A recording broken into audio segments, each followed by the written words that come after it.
Siomra beag. Traditionally, you would do the intro now, Ben.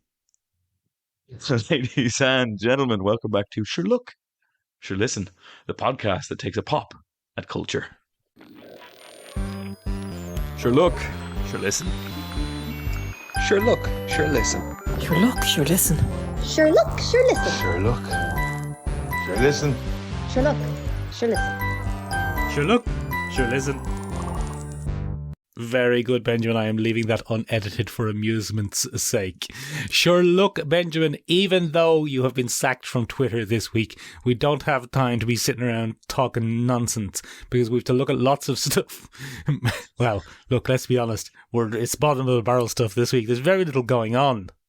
So rather than having a look at new stuff or news or events or stuff we've seen, Ben, we're going to have a look at the trailer for Magic Mike 3, The Last Dance. Very relevant to us, Michael. Very relevant because, big pop culture nudie men fans are we. We've seen the first images of Indiana Jones 5, which looks like Indiana Jones cosplay. You've seen Inside Job Season 2, Benjamin. Very exciting. I have finally seen The Legend of Vox Machina Season 1, which you say is excellent, and you talked about in March, and I don't remember. And, Benjamin, 2 or 3 weeks late to even this party, I had enough time and nothing to do that I watched The School of Good and Evil, which I think we all were reviewed to, considering how much we mocked it. Sure, listen, Michael, if that wasn't bizarrely enough for a pop culture podcast, we're also going to be taking a look at AI, Michael. Yeah, what's it up to? What's it up to? And are we all out of a job as a result of what it's been up to? We're going to take a look at some of the famous examples of AI in fiction, Michael. Your HALs. Yeah. Your bloody Sunnies. You know, we're going to take a look at those, Michael, and we're going to see what's going on with them. And then we're going to decide, Michael, if you and I should pack it in and just create two little bots, a Ben bot and a Mick bot, and just let them do the podcast from now on. Oh, that'd be handy. That'd be handy. Is Sonny from iRobot? He is, yeah. Oh, very good. I couldn't place it there for a second. I got a bit confused, Benjamin. All right. I went for a deep cut, Michael, a deep 2001 cut. Very good. Like these classic Converse runners. Benjamin. Yes. Speaking of feeling very confused, have you seen the trailer for Magic Mike 3, The Last Dance? Oh, Michael, it's not even a trailer. It's a teaser, Mike. Oh, it's a teaser. Very good. Yeah. So it's very very simple premise, Michael. Why are we talking about Magic Mike? This is the cinematic moment we've all been waiting for, Michael. I wasn't even aware there was a Magic Mike 2. I should point out. Oh yeah. Don't know if I've seen it. I don't know if I have. But as it turns out, Mike, and I'm calling you Mike specifically for this segment. Very good. Yeah. As it turns out, Mike, this is your last dance. Oh no! Is that why you asked me to be in the nude for this segment? Yes, that's the particular reason that it doesn't alarm me, Michael, or it shouldn't alarm me that I asked you to be nude. What should alarm the listeners is how quickly you were able to achieve that goal. I would say that it was done. All of my clothing is tearaway. Every single bit of clothing I own is tearaway clothing. It was done with a commanding flourish of the hand and an unnerving lack of blinking from Michael. He just went for it. It's my natural state, Benjamin. Benjamin. Yes. Are we talking about Magic Mike 3 on the podcast because you feel that the Magic Mike franchise is about to turn a corner like the Fast and Furious franchise and suddenly be something that we have to cover? It's about to push through its muck phase and get on through to the other side. The Rock is going to be in it. Vin Diesel will probably make an appearance and say, "My pants, for me." Yeah. I'm assuming some characters will die and then come back 2 movies later. You know, I think spoilers there. Sorry for the Fast and Furious franchise. People don't die in the Fast and Furious franchise. They just take a small hiatus. Except Gal Gadot. Is Gal Gadot gone? And in fairness, from the looks of things, her career could probably use it at this point. She might want to get in touch with the Familia. Yeah, she's not doing much, is she? She's not doing a whole lot, Michael. Gal Gadot not doing a whole lot. That video during quarantine really tanked her. Yeah, she shouldn't have done that. Benjamin, what's going on in Magic Mike 3? Well, Gal Gadot's in it. Oh, is for she? one. No, she's not. No, she's not.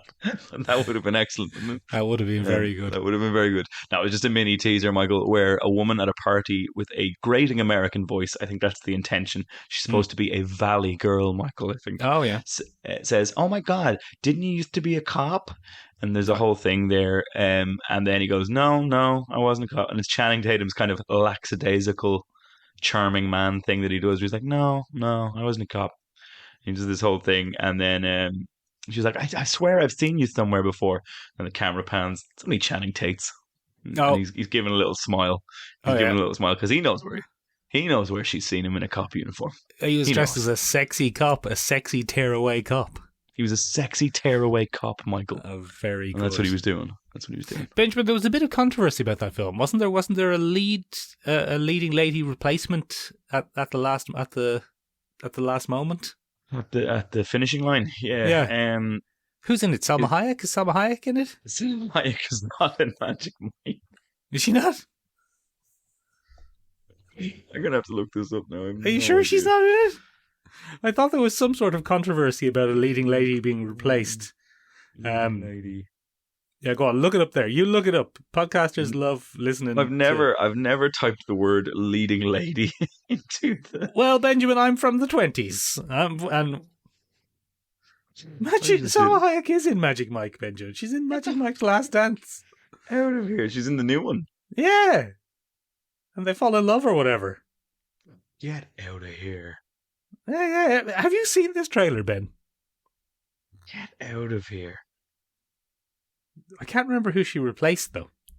I think it's just Step Up 3 or something. Step Up 86.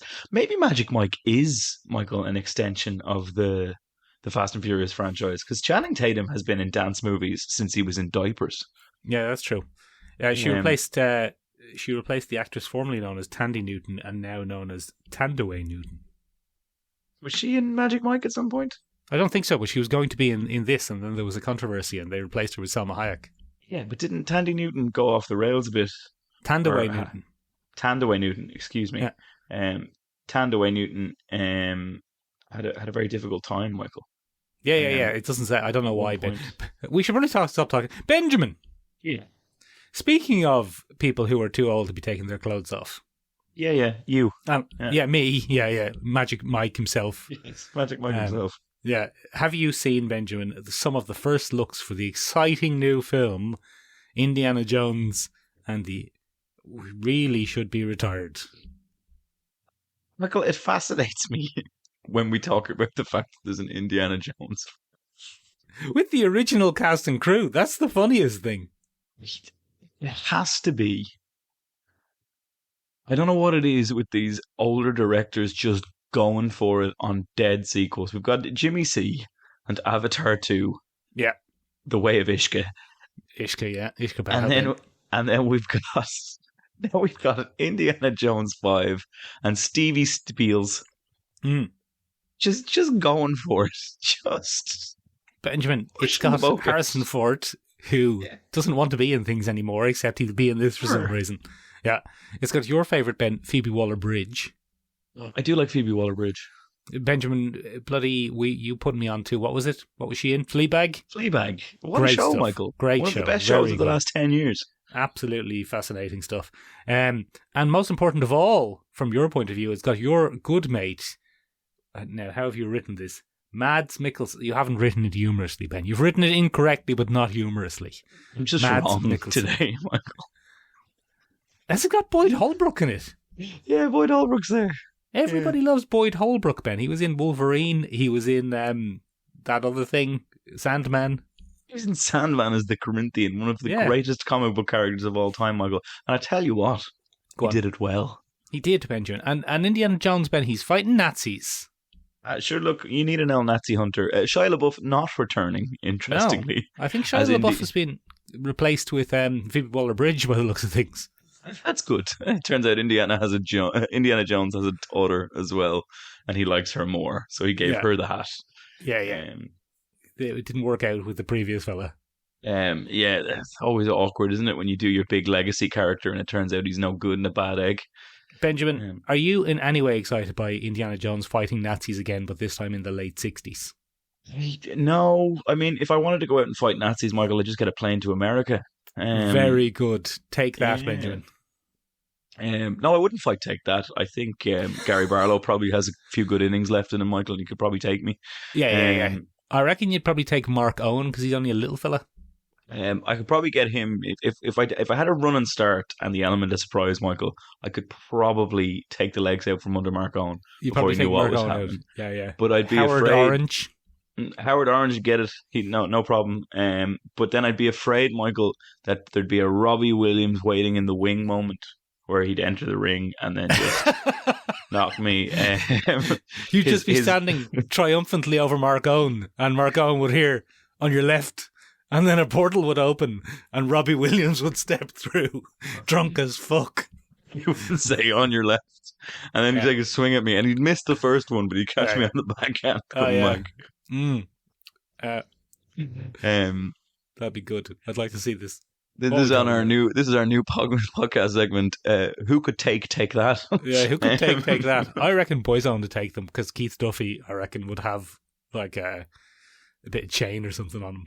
Keith Duffy has a tire iron. He works in a garage. Yeah, doesn't he? He'd have a tire iron, yeah, and take that would think it's an honourable jewel, and they'd be like, "All right, lads, let's have it." And Keith Duffy would take out his tire iron and go, "I work in a garage," and start hitting them. that would be his famous wrestling line. I work in a garage. Yeah. Fucking what are we doing, Ben? What are we doing? What is this even? Benjamin, talk about Inside Job Season 2. What are we doing? Not excited for Indiana Jones 5. Doesn't really matter. You would rather see Take That fight Boyzone than watch Indiana Jones 5. All right, what are we doing? Inside Job. What's that? Our podcasting is over, Michael. Benjamin, we are bad at filling. Look, let's be honest. Not a lot happened in the world of pop culture this week. There's no really interesting new trailers. We're trying to pad. We're padding for time, so we're just talking about Take That versus Boyzone. This is the audio equivalent of. I actually think the most interesting segment we've had thus far is Take That versus Boyzone. Yeah, for sure. What is Inside Job? Anyway, Inside Job, Michael, had season 2 or part 2 on Netflix release. I think this week or last week, and we reviewed Michael Inside Job season 1 many moons ago, almost last year, certainly, Michael. Even yeah.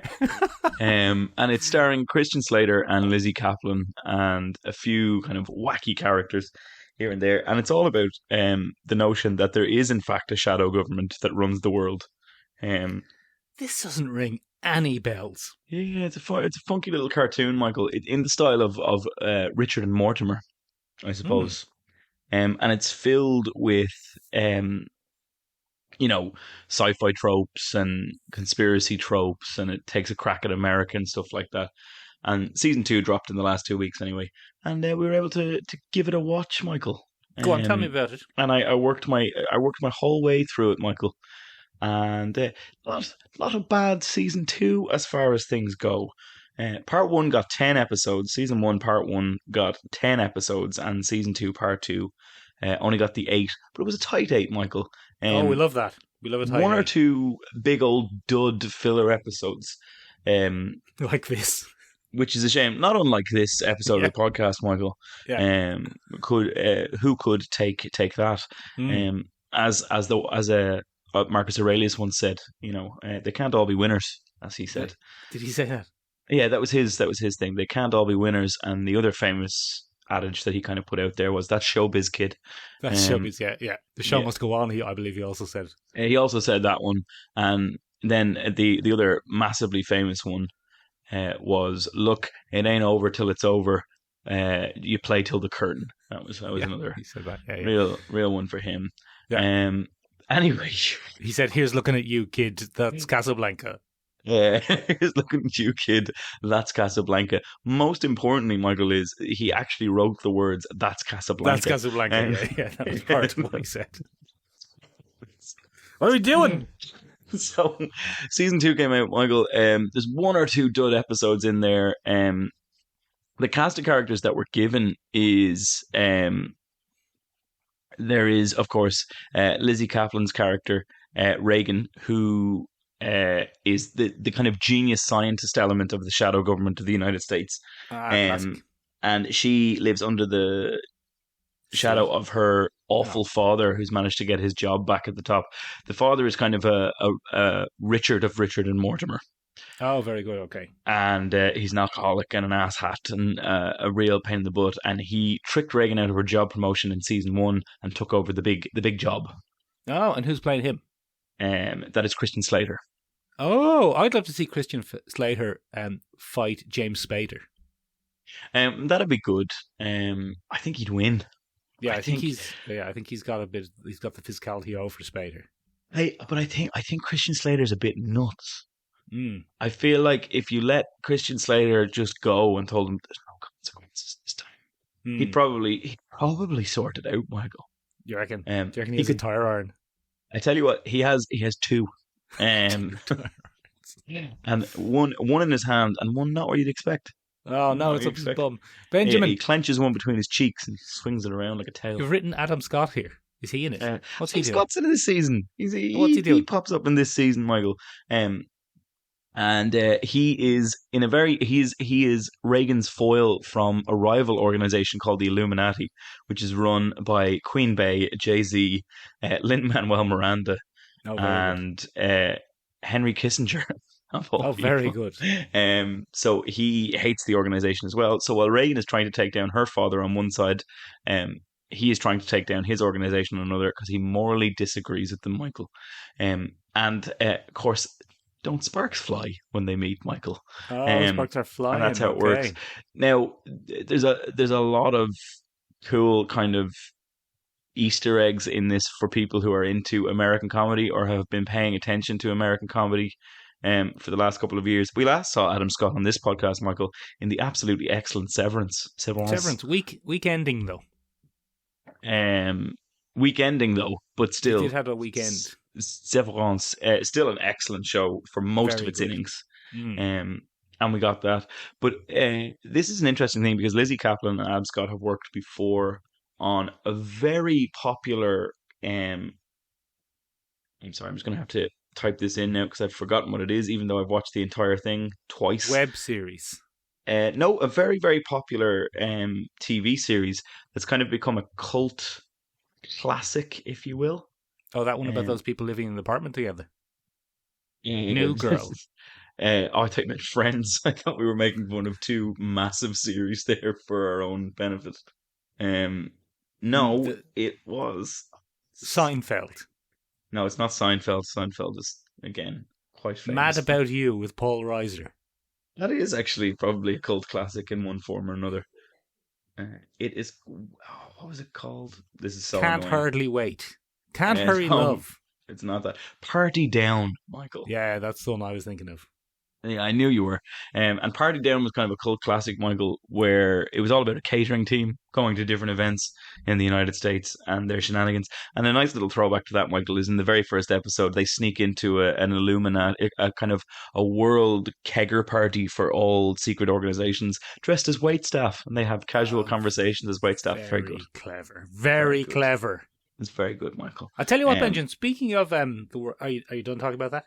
Oh, go on, you can let it go. Yeah. No, this is an apropos of nothing, but I don't want to cut across you if you still have you more go to say ahead. about it. You go Benjamin, ahead. Speaking of the world of Rick and Morty, I accidentally watched some of, oh God, I don't even know what it's called, Senior Year, I think it's called. What's Senior Year? Senior Year is an absolutely abysmal comedy film starring your favourite and mine, Rebel Wilson. Whoa. Where she plays a girl who gets into a coma when she's 16 and wakes up at 37 and goes back to finish high school. She shouldn't do that. That has several implications. It's very weird. And she's Australian and it's in America and it doesn't make any sense. Does she still have an Australian accent? She 100% has. She just does a big Rebel Wilson. That's how she does it. Are we supposed to like Rebel Wilson now? I don't know if we were ever supposed to like her. I don't know. Was there something about her having a hard time or something? Was it? Yeah, I think she was bullied or something. I don't know. Was she bullied or something? Oh, that's not good. In a professional against context. Well, Oh, yeah, I that's know fine. you're against that, but she's still shite, I'm sure. Right, Ben's not a big fan of Rebel Wilson. That's neither here nor there, Ben. It's That, not I don't for- think many people are. I don't think I've ever met someone who said, "Oh, I love and stuff." Rebel Wilson. Rebel Wilson. People like Rebel Wilson and stuff, Ben, because they keep making Rebel Wilson stuff. Maybe they're they not. Maybe they're not Venn diagramming with your circles, but there are definitely Rebel Wilson fans out there. Not unless they're racist, homophobic, slurry heads. Michael, you'll very rarely find a Venn diagram overlap unless the circles I hang in on the internet are fucking awful. Yeah. I don't think your mate Elon Musk is watching the new Rebel Wilson movie senior year. No, people are giving my mate Elon Musk quite a difficult time, Michael, over some excellent business decisions he's making, and I really can't understand it. Well, I mean, you're not paid to understand Elon Musk's business decisions, are you, Ben? Well, not really, but he is my mate Elon Musk, and Your mate Elon Musk, yeah, and he's not taking any advice from you. I do feel he's given me the inside track. He said to me the other day, he said, "Look, Ben, it's going to make sense."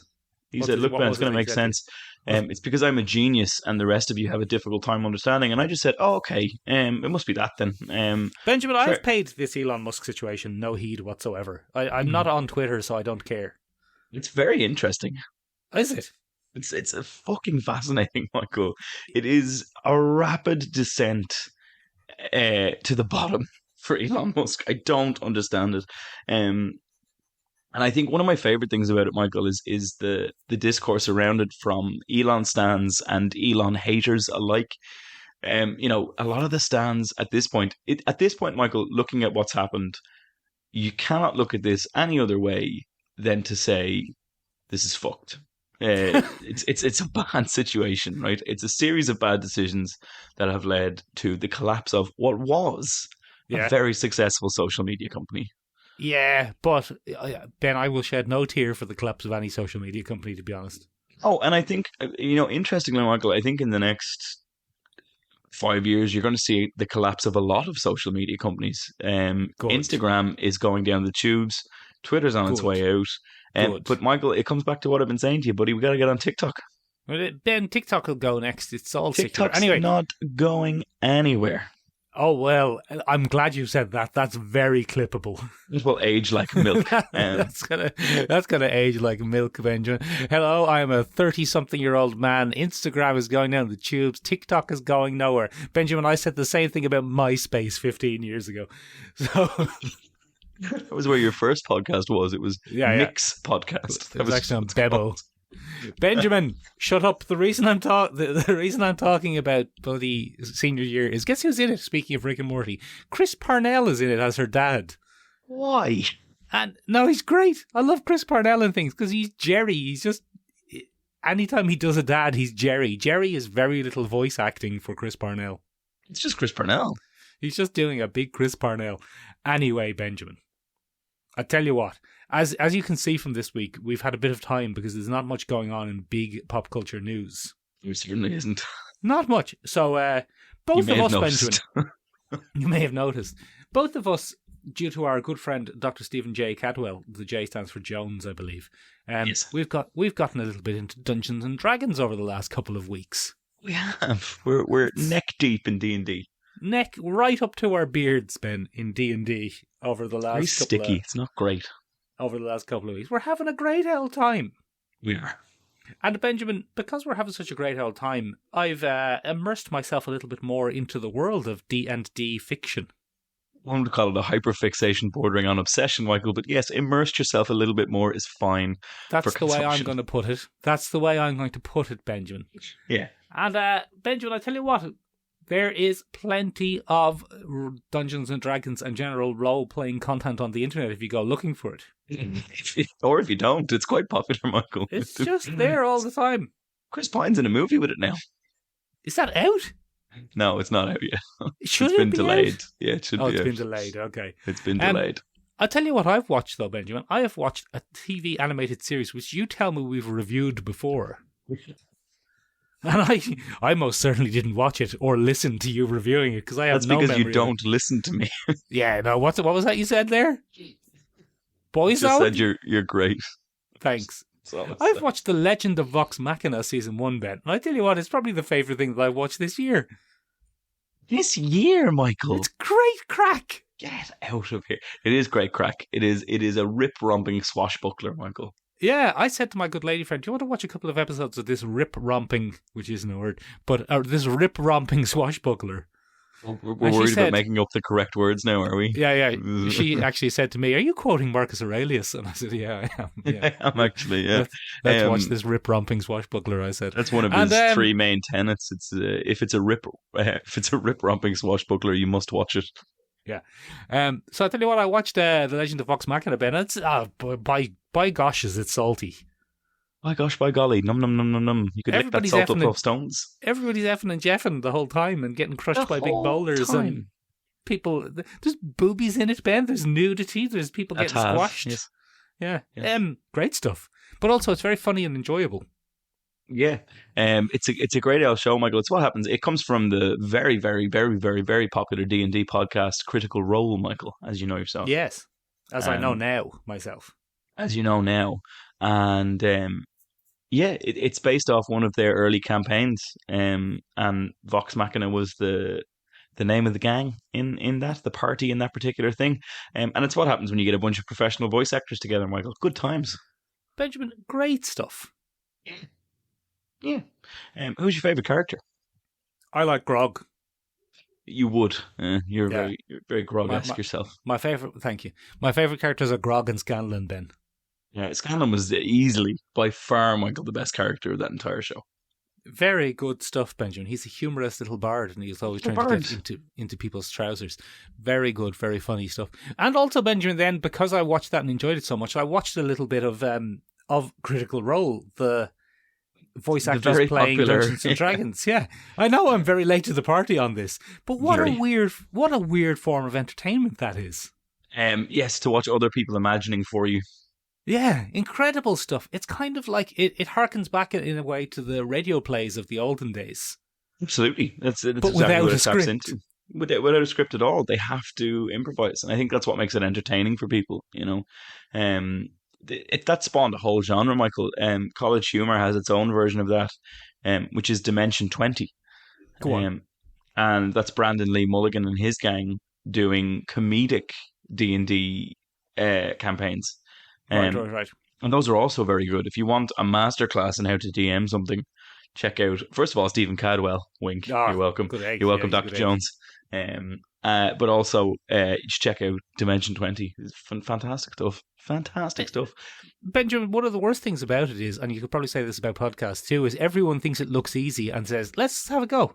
Let's have a go. And it spawns a whole bunch of stuff, Michael, that's not very good. Half of the internet is people trying to do Critical Role. Yeah, and it's not great. I have found a few decent ones, Michael. One of the ones that's very, very good is Dungeons and Daddies, which is a podcast. Yeah, it's not what you think it is. It does sound like that. Yeah, it sounds very leather-weary, Ben. But it isn't. In this particular case, it's about the campaign was born of 4 actual fathers from our world who find themselves transported to Forgotten Realms and have to find their kids. It's quite funny. And do they have tearaway clothes with leather harnesses on underneath? Yep, that's just for you. That's just you. Okay. Well, that That's sounds just less you. interesting than In Magic Mike, The Last Dance. Magic Mice, The Last Leather Daddy. Benjamin! Yes. I'll tell you what, speaking of random nonsense I've watched this week, I felt it was our duty, Ben, nay, our responsibility, after the vicious mocking that we gave it, to watch the Netflix film. I don't even know if it was Netflix, I think it was. The School of or for Good and or Evil, Benjamin. Very And good. I'll Tell me you more. what, absolute mad shit, Benjamin. How it's just a Netflix film. Like, it's a Netflix film. There are millions of these on Netflix about young girls and young boys living up to their some sort of heroic destiny of some sort in some sort of school. Harry Potter has a lot to answer for. Chosen one schlock, Michael. Yeah, exactly, Benjamin. It's all just classic chosen one. You were supposed to be the chosen one. You were supposed to be the chosen one. Who was it who said that, Benjamin? It's Obi-Wan Kenobi. Benjamin, I was setting you up there. I was hoping you might say Marcus Aurelius. Oh, fuck. You've forgotten the bit, Ben. I've forgotten the bit. I'm going to hang my head in shame. You hang your head in bit forgetting shame. Benjamin, as Marcus Aurelius said, if you forget that next bit, I'm going to fucking hit you with this tire iron. Benjamin, what am I talking about? Chosen One. Yeah, so it's just standard Chosen One dross, Benjamin, about teen girls going to a school. The real world that they live in is utterly fascinating. Forget about the school for good and evil for a minute. Go on. The real world that they live in, it starts in like medieval times. What? And I'm looking at it going, I thought this was set in the modern world. Yeah, it was very modern. It's set in medieval times, but they are the two most incredibly modern American young ones. What? Yeah, it's bizarre. It's like they go to high school and get bullied, but in medieval times. That's not how the medieval times worked. It's so weird, Ben. And like the school bus, the yellow school bus is like a cart. It's some weird shit. But then they go into a town, and the town looks like the 20s.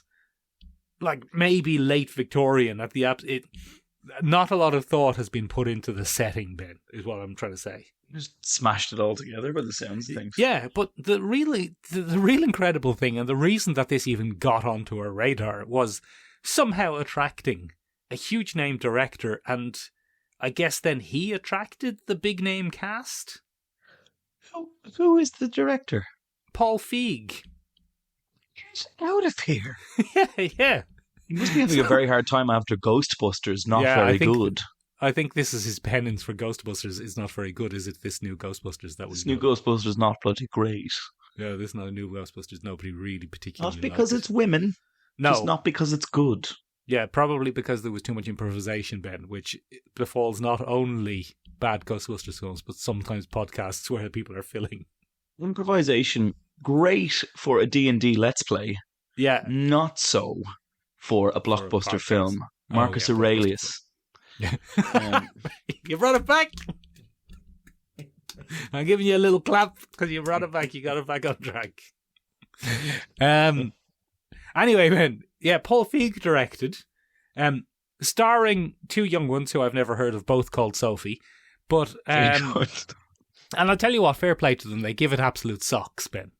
They give it socks. They don't realise the dross they're in. But the really incredible thing about it is the supporting cast of Kerry Washington, Charlize Theron, Lawrence Fishburne, Michelle Yeoh, Peter Serafinovich. Like, it has a real Hollywood A-list, maybe B-list, main or supporting cast. I mean, Michelle Yeoh is A-list. All wasted. Charlize Theron, Ben, is in it. Charlize Theron is the A-list of the A-list. It's even Lawrence Fishburne, Ben. And every last one of them wasted on either just a couple of lines of dialogue or a flat character or just some... I don't even know who Peter Serafinovich played. I didn't spot him. He was probably the voice of something. He does a lot of voice work. I love Peter Serafinovich. Benjamin, he's one of the best impersonators of our time, and it's not even his main thing. It's not even his main thing. He just does that casually to insult people who've made it their entire career. It's like, oh, well, I spent years honing mine. It's like, yeah, so have I. It's like, what do you do it for? But pleasure. It's just a bit of a laugh. Just a bit of a laugh. That was his The Beatles impersonation. He also just a bit of a laugh. He also has one of the best 2 seasons of a classic kind of British sketch show that you'll ever see. The Peter Serafinovich show is fucking hilarious. You can see it all on YouTube. Yeah, great stuff. It went under the radar largely. Completely. It did. He's one of the most... He was Darth Maul's voice originally. Darth Maul's voice. He's in Shaun of the Dead. He's in Shaun of the Dead as a classic. He's in bloody Guardians of the Galaxy. Yeah, he gets killed. He gets killed in a great little scene. He gets killed in most things. Yeah, well, I mean, he's no full-time star, Michael. He's only doing it for the bands. Yeah, Just having a laugh. But yeah, The School for Good and Evil, Ben, by any standard, not very good, but I enjoyed it for an hour and a half. Did you? of stupidity. I didn't expect that, Michael, to be the end of this review. Oh no, it's dumb. It's dumb as all get out, Ben. It's like Harry Potter without any of the subtlety. Okay. And like the swinging alignments between good and evil, and is this about like friendship or is it about boys? And would you say that Harry Potter has a bit of subtlety about it? Compared to The School for Good and Evil, absolutely, yes. Excellent. And Benjamin, to quote ourselves and Marcus Aurelius, an absolute waste of Michelle Yeoh. She has a scene and a half. I don't know. Does Paul Feig have something on them? He must. Or they thought it was going to be something much bigger than it turned out to be. Yeah, maybe. I mean, it does end with, but don't worry, there'll definitely be some sequels. And I go, Nah, you're not getting a there sequel. won't. You're Yeah, not getting a waste of sequel. Charlize Theron, Ben. She's a baddie, She barely- isn't she? Or- No, not really. So maybe you can explain this premise to me now, Michael, because Go on. I remember when this was announced, you and I were there scratching our heads, Michael, and saying, so do the Hold on, goodies I'll and do the a bit of baddies just ASMR. come? Huh? A little bit of ASMR head for the scratching, ASMR, lovely. But I remember you and I looking at it going, so do the goodies and the baddies just go to school together? Yeah. And do they just hang out, and then do they know they're going to be enemies in the future? What's the Yeah. deal with that? Yeah, that's it pretty much. Excuse me. Oh, okay, so it's about us. You hit the nail on the head. Okay, so It's about that subtle. But it's just like, imagine if it was Slytherin versus the other houses, and you did away with Hufflepuff and Ravenclaw. It's just Slytherin. It's just and, Slytherin and Gryffindor. Gryffindor. Okay. Yeah, it's just that. Now imagine that. Let's take out some of the other background stuff, and all the Slytherins dress evil, and Very all the Gryffindors dress good. And come here to me, Michael. I'm not going to watch this. So what's the central crux here? One of them turns out to be really evil. No, well, the central crux has been that the headmaster of the school played. Big spoilers coming. Okay, well, we'll do big spoilers for a movie that very few people are going to So watch. yeah. So there were two twin brothers, Ben, one good and one evil, and they set up the school to keep good and evil in balance. Classic. And at the start of the film, it looks like the good twin kills the evil twin not accidentally, in self-defense, Right. and then continues the school for good and evil. Very good. But later on, Benjamin, it's revealed that it's actually the evil twin, and he's taken on the good twin's identity. Oh no, very evil. Very, very evil thing to do. So the whole point of the school for good and evil, and how it's kind of bullshit that the evil ones dress evil and the good ones dress good, but some of them are arseholes, or like being good is just about smiling and riding a white horse and stuff. He's actually subtly undermining the world of good and making them all a bit useless and foppish. Good. Bunch of dandies. Yeah, but I mean, that is not a terrible twist. That could have been good if that was the point of the movie, but it's not. The main point of the movie. It's about the two girls coming to terms with, is their friendship stronger than one of them being evil, and is friendship more important than boys? But then they both get obsessed with this boy, and he has a big square head in him, Ben. He's just this big square-headed fella. And so the answer is no. And then Friendship it's is like, not more important. who's going to kiss the boy? And I turned to my lovely lady friend who was watching this with me and said, Are they gonna realize they love each other and have a big kiss, and that's gonna be what ends up saving the day? Because there would be a certain amount of bravery in that. Michael, do lesbians save the day? No, they don't. No, they chicken out at the end. For fuck's sake. Yeah. Queer baiting in 2022. Yeah. I mean, Yeah, really. yeah, a little bit. If I was a young lesbian and I was watching this, I would be like, oh, they absolute bastards. I'm not a young lesbian and I'm sitting here going, the absolute bastards. Yeah, the absolute bastards. I can't believe they queer baited me in with that and then saved the day with a peck on the cheek between friends. God damn what it. use is that to anyone? What use is that to anyone? Marcus Aurelius 2022. But anyway, that's all I have to say about the School for Good and Evil. Michael, it's times like these that we find ourselves, at the bottom of an episode, and we're facing into the main topic, and I do think to myself, this would be better if we just wrote an AI and created that, and we had a Mick AI and a Ben AI, and they could fill the space. We could I tell you what, Benjamin.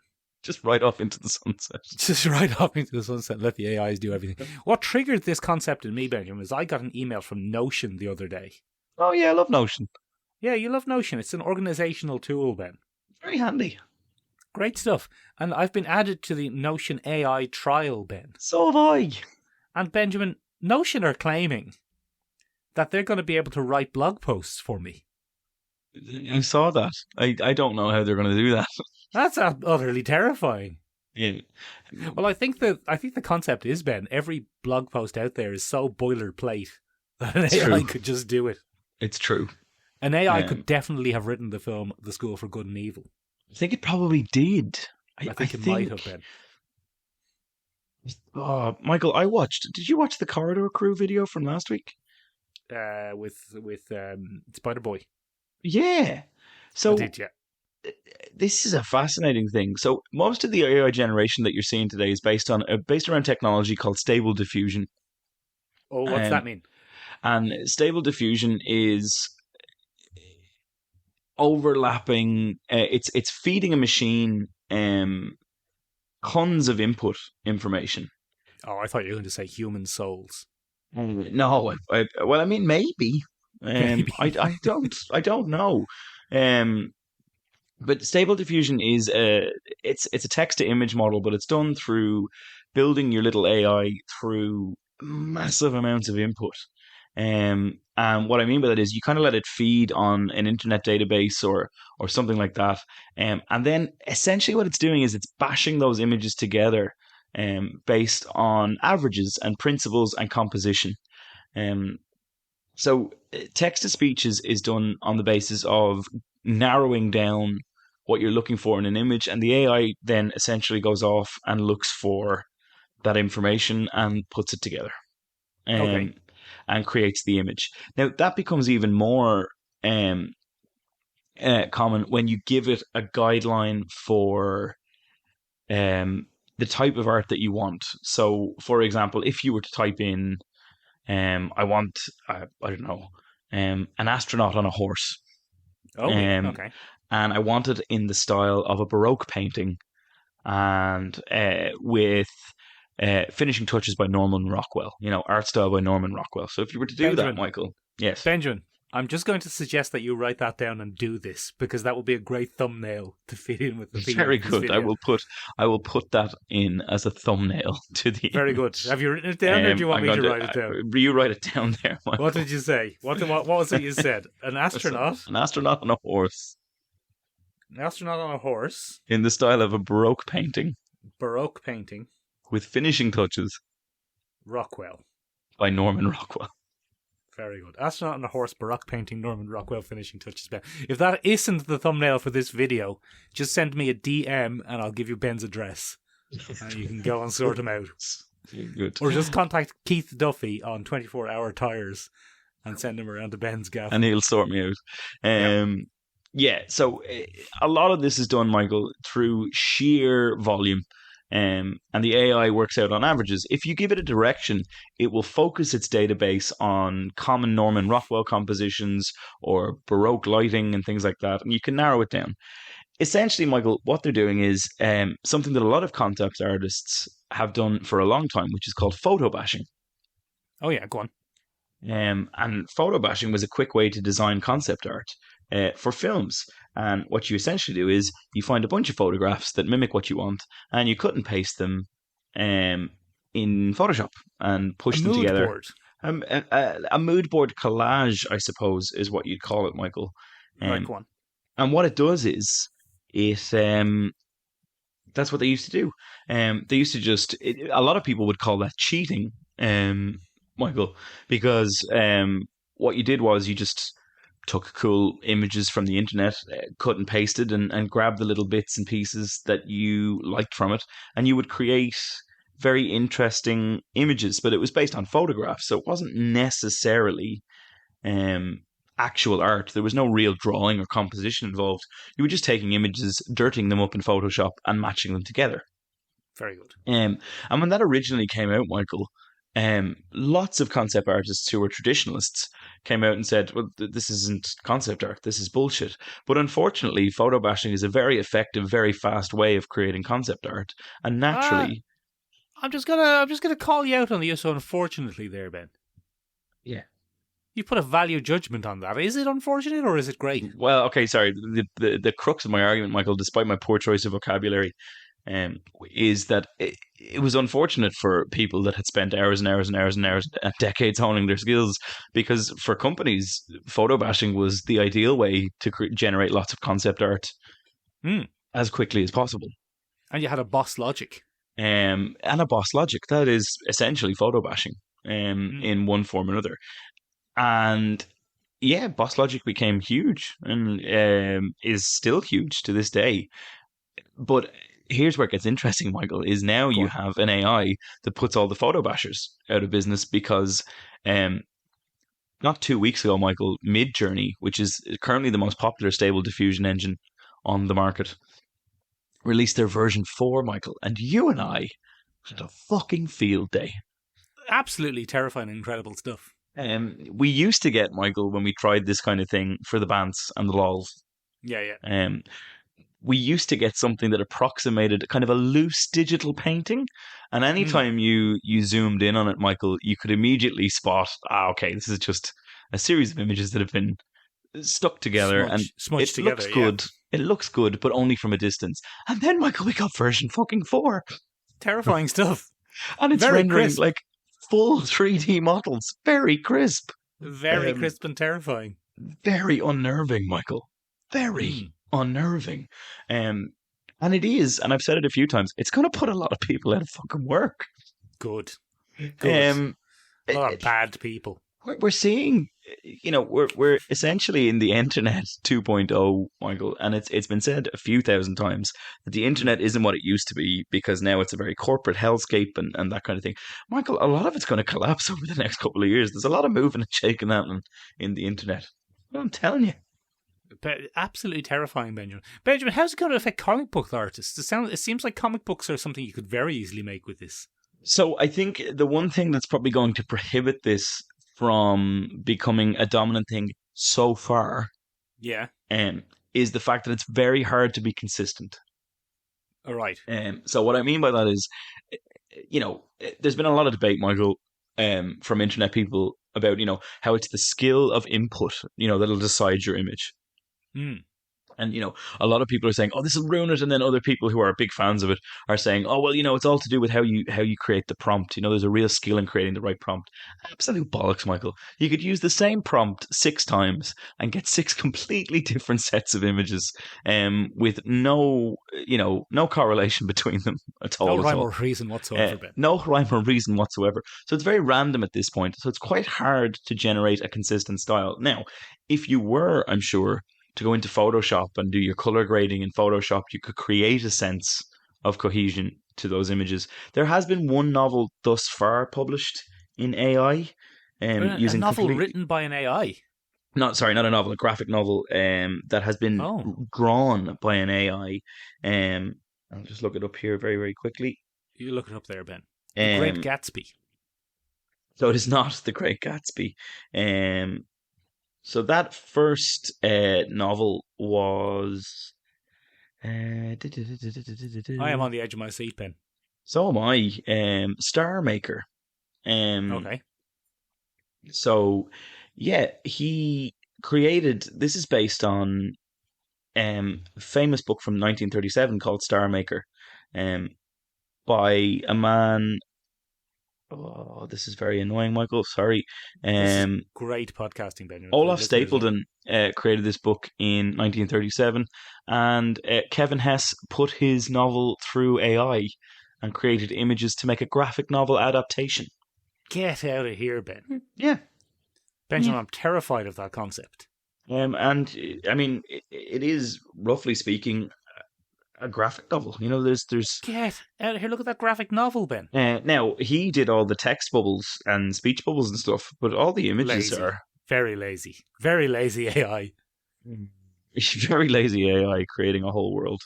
Benjamin, but, these are your images. Sure. Could I take my favourite Warhammer 40,000 books, the Eisenhorn trilogy, and put them into an AI? I mean, you essentially... Ask me to make it a movie. So that's where the terrifying corridor video came in this week, Michael.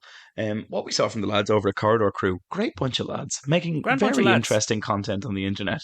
We definitely support them up until one or all of them are revealed to be bad in some way. in some way. We were 100% behind them until then, in which case, we knew all along and we never trusted them. Yeah, exactly. Marcus Aurelius. Marcus Aurelius, very good. And, yeah. So essentially, Michael, what we I saw bet this week they're is using AI generation to make child pornography. Marcus Aurelius 2022. yeah, unfortunately, yes. Almost certainly. No, not the Corridor Crew, though, hopefully. Not the Corridor Crew. Very important. Jesus. Yeah. Not the Corridor Crew. But what we saw this week, Michael, is one of the lads at the Corridor Crew, it took it upon himself to basically create Into the Spider-Verse a second using regular footage. And you know, Into the Spider-Verse is a film that took years to complete because of its unique animation style, because of a lot of different things. And it's widely credited with kind of reinvigorating the animation industry and pushing the envelope quite a bit, Michael, at the time.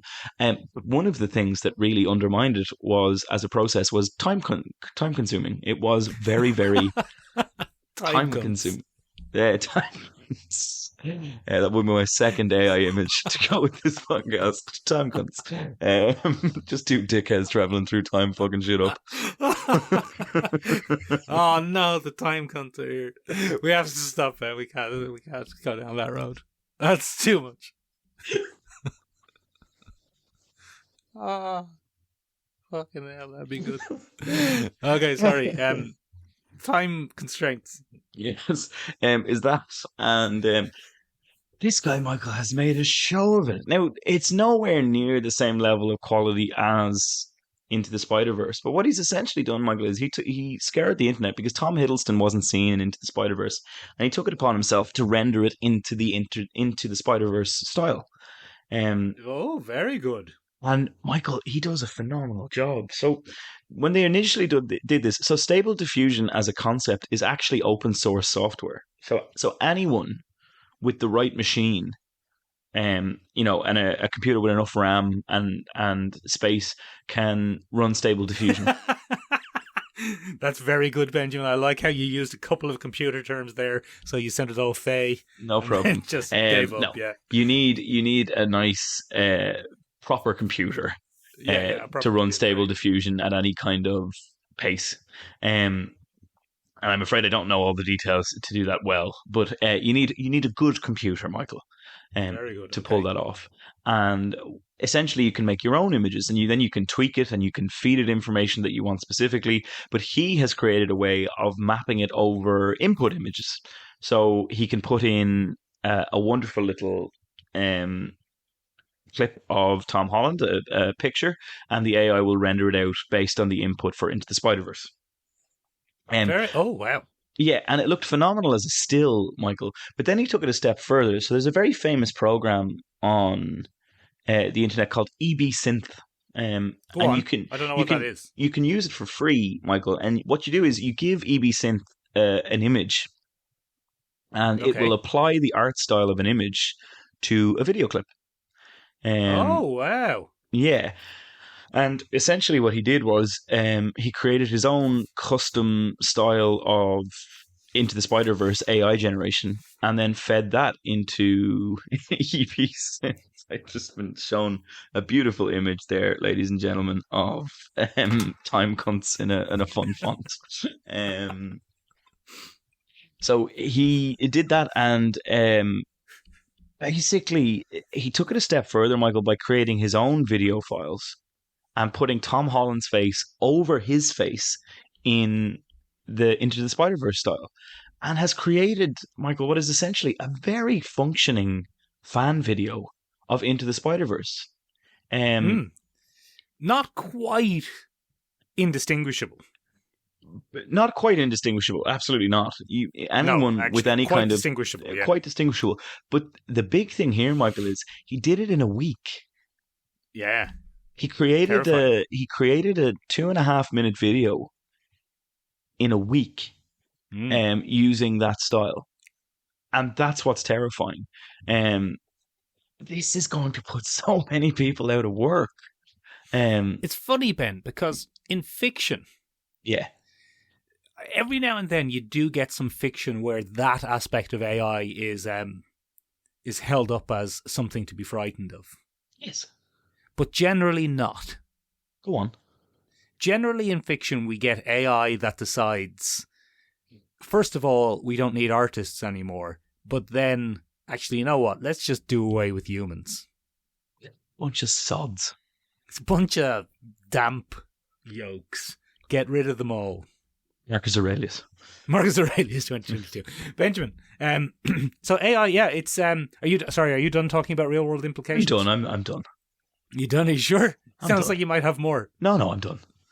Benjamin, I can't think of any examples of an AI as a kind of development where it's presented kind of like what you said there, where it's made humanity grim and downtrodden, but not through physical force. I think that would be an interesting concept for a science fiction. I'm racking my brain here, Michael, trying to think of where that's been used, and I don't think I have come across it recently. I mean, the closest is maybe WALL-E.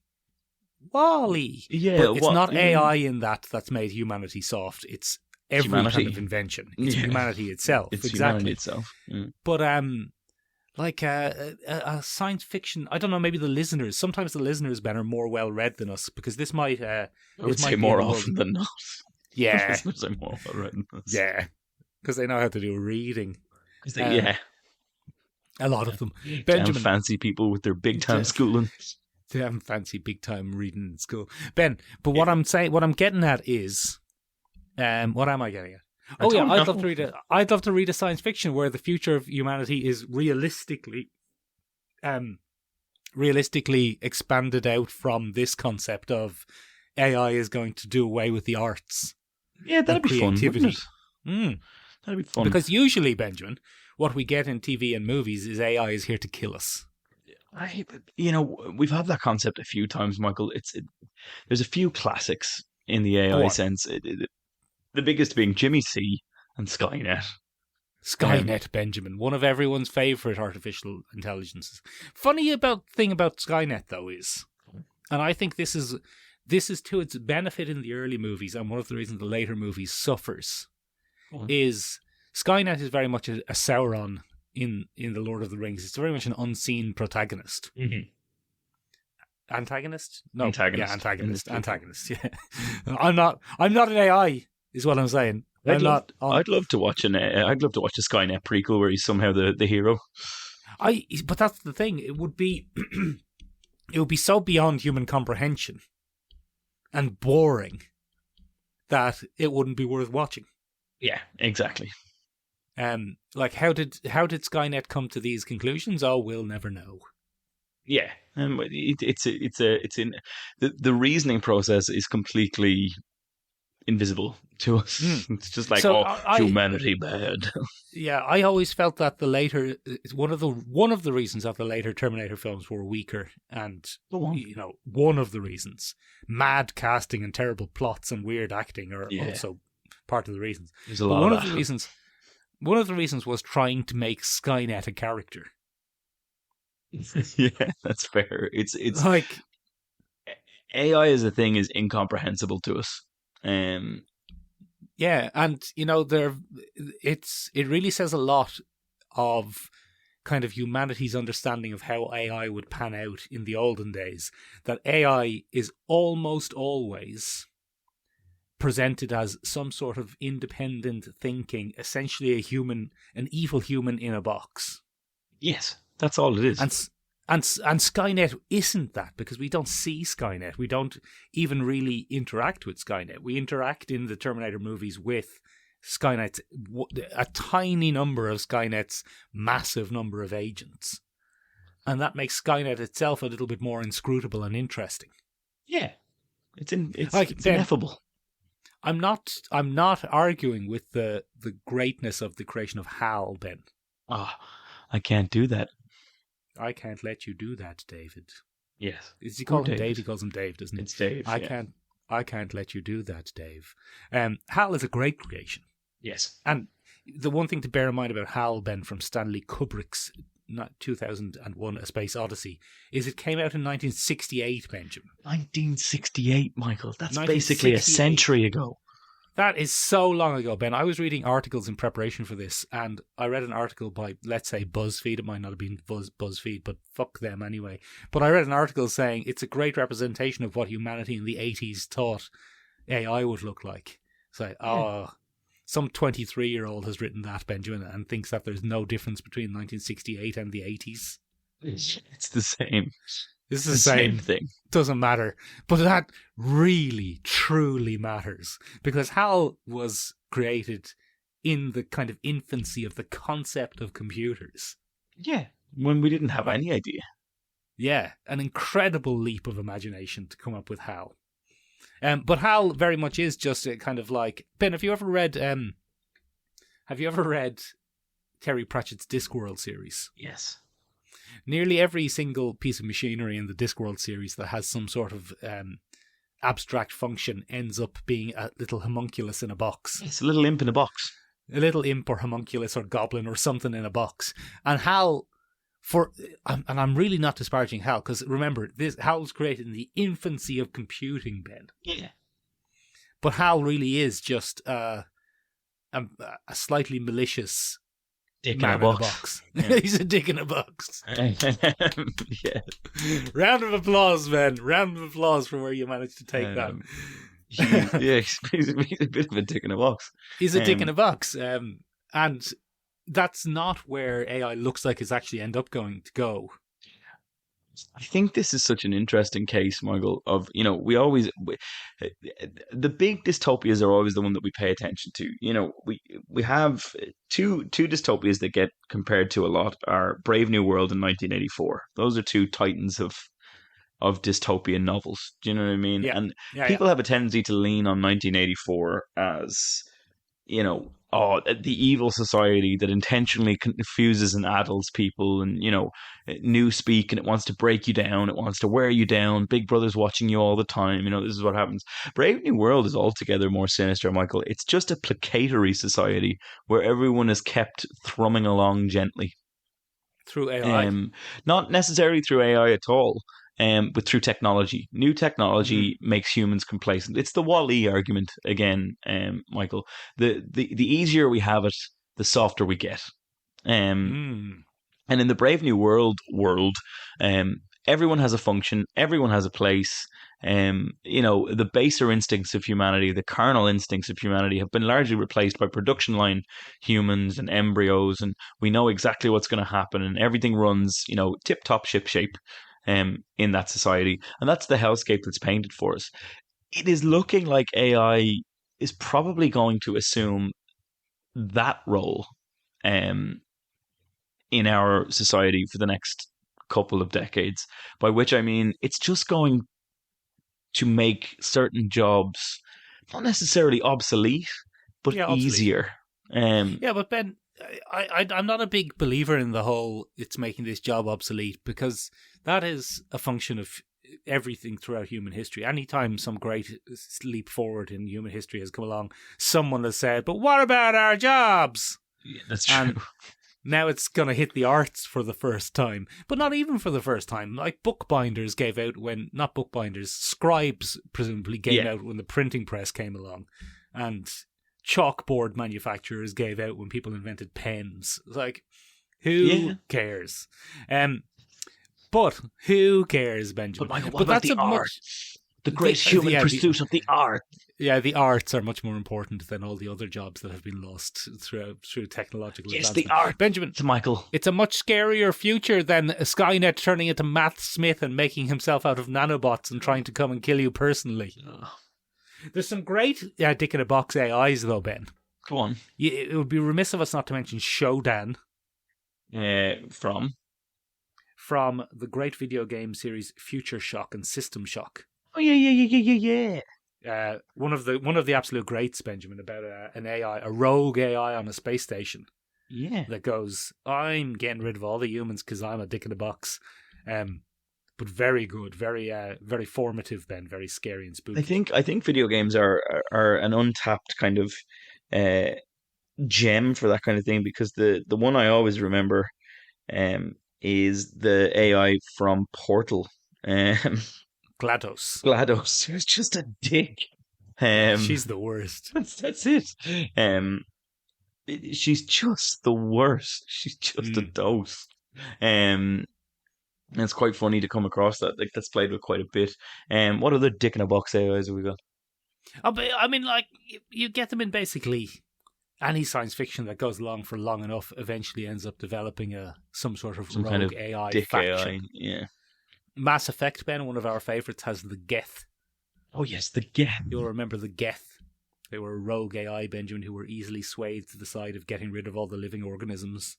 Too easily, if you ask me, like they were waiting for it, Michael. Yeah? They were in many ways, Benjamin. But look, if you're a good shepherd, you can bring them back on side. Oh, that's good. That's why he was called Shepherd, probably.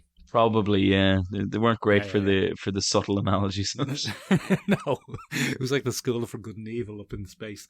Space. Up in fucking space, man. No, there's loads of but there's loads of those dick in the butt. I think, and a lot of them do come from video games, Benjamin. Not Mass Effect. Halo's Cortana turns evil at one stage. Oh yeah. We could probably do a whole episode, Benjamin, on AIs that were built to be helpful and turned evil.